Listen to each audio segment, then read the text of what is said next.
Hi kids, it's Mrs. Fravel. How are you? Good, or I'm sorry. I'm okay, thanks for asking. Hey, we're gonna continue on with our investigation of cell biology. So last video and last class, we talked about cell membranes, plasma membranes, and how they are structured and how they move things across themselves, how cells move things in and out. And today we're going to look at how that affects the health of a cell, the homeostasis of a cell. And remember, homeostasis is, go ahead and answer that. Yes, you're right. Homeostasis is the ability to maintain a constant internal condition, whether it's in a body or in a single cell. Cells are the smallest unit of life, and every single cell is considered a living thing. Just some of them live together in a body, and they all contribute to the homeostasis of that body. And in order to do that, they all have to be healthy themselves and be able to maintain homeostasis. Otherwise, you can get the death of a whole body if you get too many individual cells unable to function properly. So I'm going to do a little review on what we talked about last time, and then we'll talk about the homeostasis stuff. Okay. All right. So quick review, remember cell membranes, plasma membranes are selectively permeable. That means they only let certain things go through them. And there's a couple of ways that they do that. Small molecules like oxygen, carbon dioxide, sometimes water, can pass through a membrane going right in between the phospholipid heads. Remember, a cell membrane is a phospholipid bilayer. Each molecule has a hydrophilic head that points out toward the water and in toward the water inside of a cell. And they have a hydrophobic tail that does not like water, so they point inside. And there's lots of pictures on the last slides presentation and on your worksheets to look at those. Okay, so the small molecules go right in between, in and out via diffusion between those phospholipids, but sometimes there are bigger molecules or molecules that have a charge to them, or molecules that are charged, and the phospholipids don't like those, including sometimes water. So they have to be helped through the membrane through protein channels.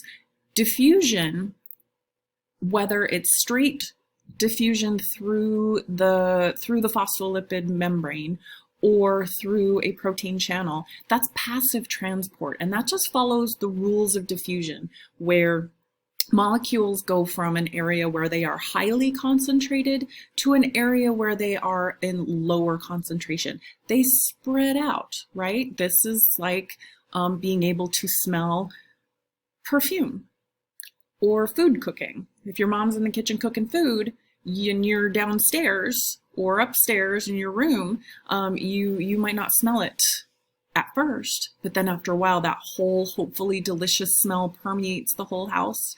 That's diffusion. And molecules of all sorts do that, whether they're in liquid or in the air. And it's a result of kinetic movement. Molecules are always randomly moving, and they bounce off of each other. And as they bounce off of each other, they move farther and farther apart.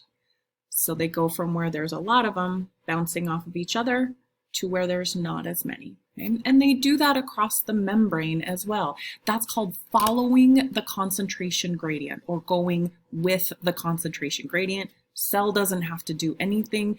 Just water, oxygen, carbon dioxide go in and out of a cell, no energy needed. Sometimes it needs a facilitator, which is a channel membrane. Sorry, the bell's ringing. Oh, it's lunchtime. I'll keep working. It's fine. But all of that's passive transport. Cell doesn't have to do anything.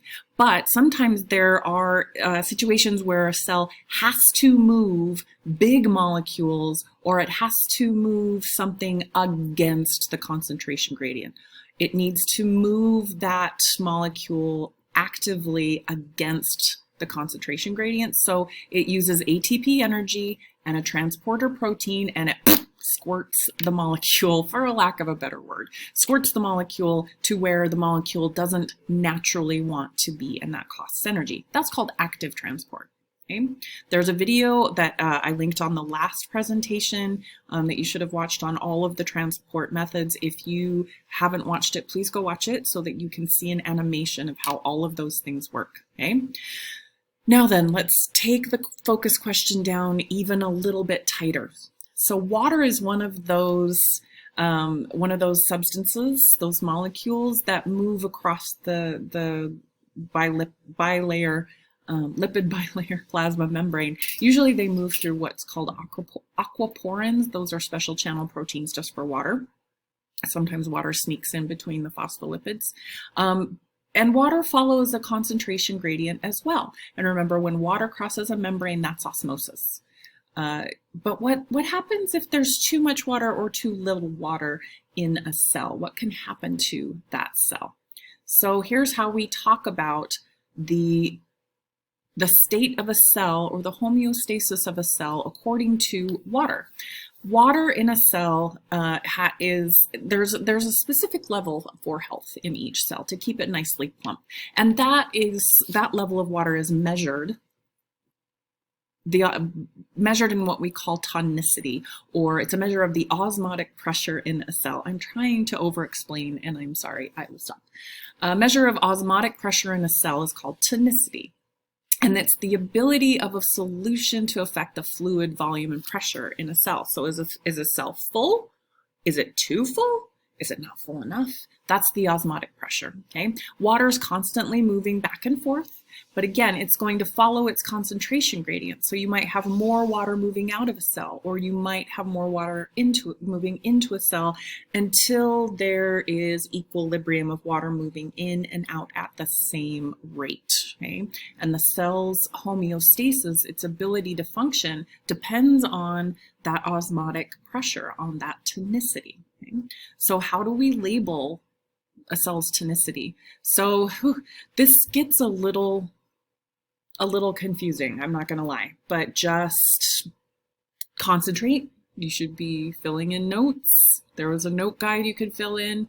Make sure you understand this, okay? Because we talk about both the cell itself, and we also talk about the solution surrounding the cell, because every cell is in water, surrounded by water, and full of water as well. Water makes up most of a living body, okay?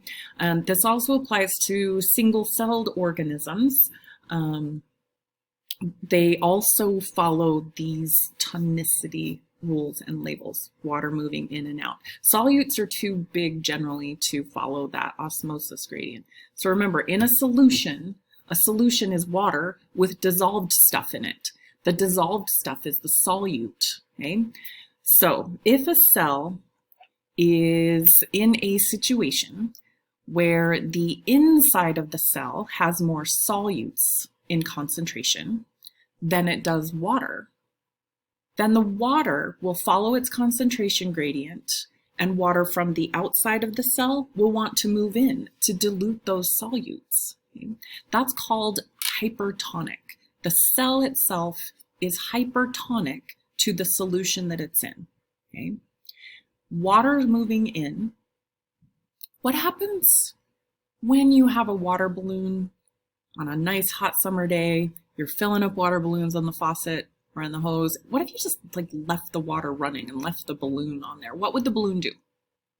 Yeah, it's going to continue to fill up with water, right? And fill and fill and fill until it bursts. Cells do the same thing.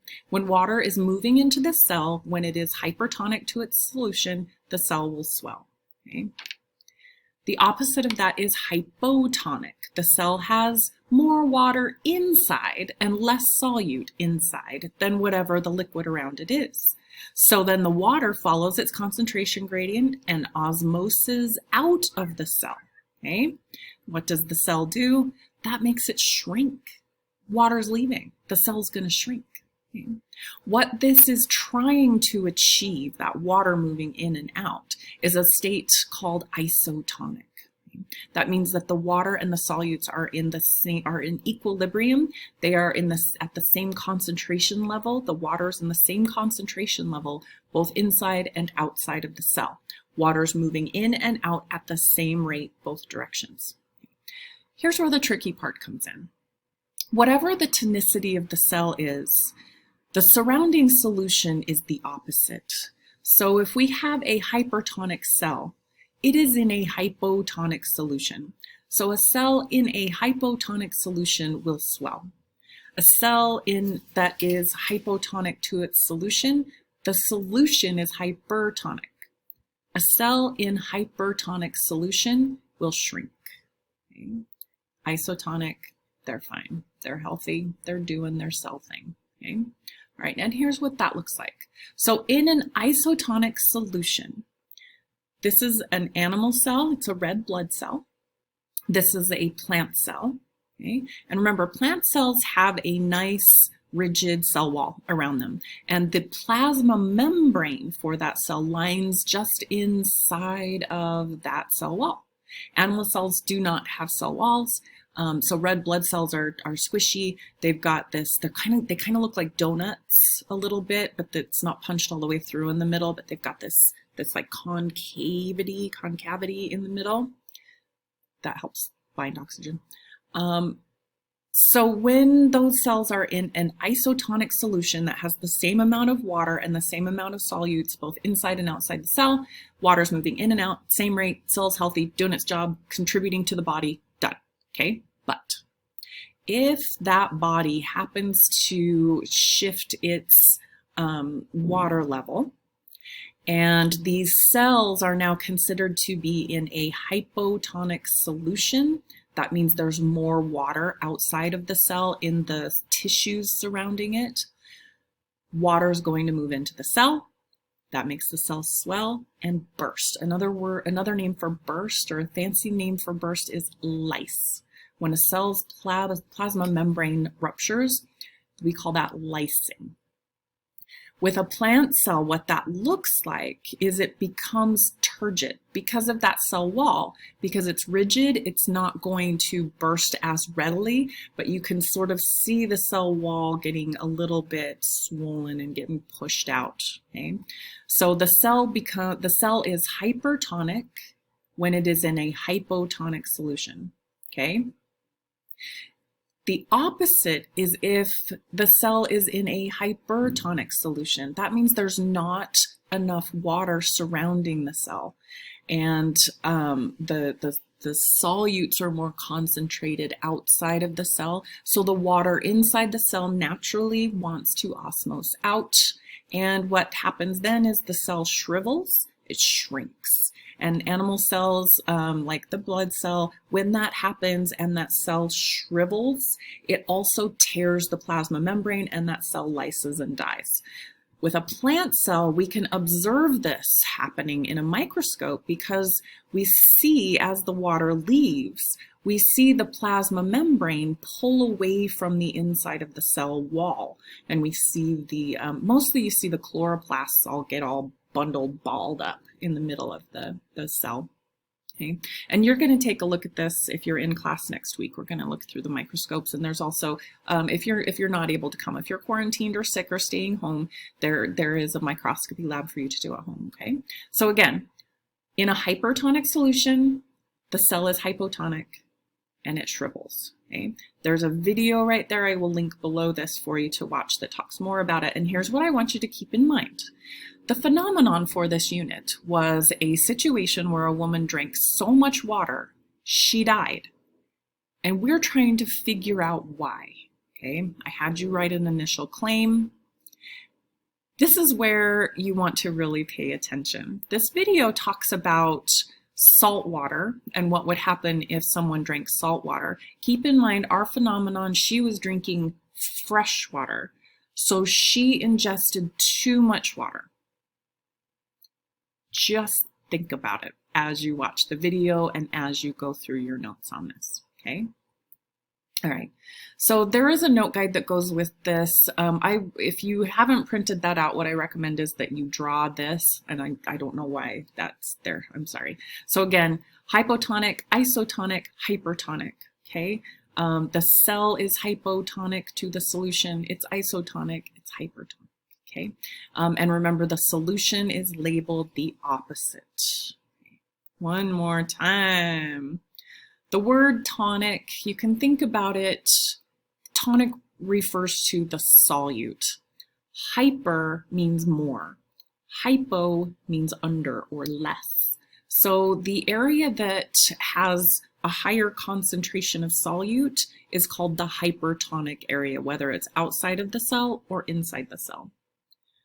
Hypotonic is the area with less solute, more water. Hypotonic, less solute. Hypertonic, more solute. Less water, more water. Okay? So this illustration, which I built myself, I got some mad graphic skills. This is representation of a cell in a beaker, okay, of water, of solution. The solution that the cell is in is comprised of 30% water and 70% solute.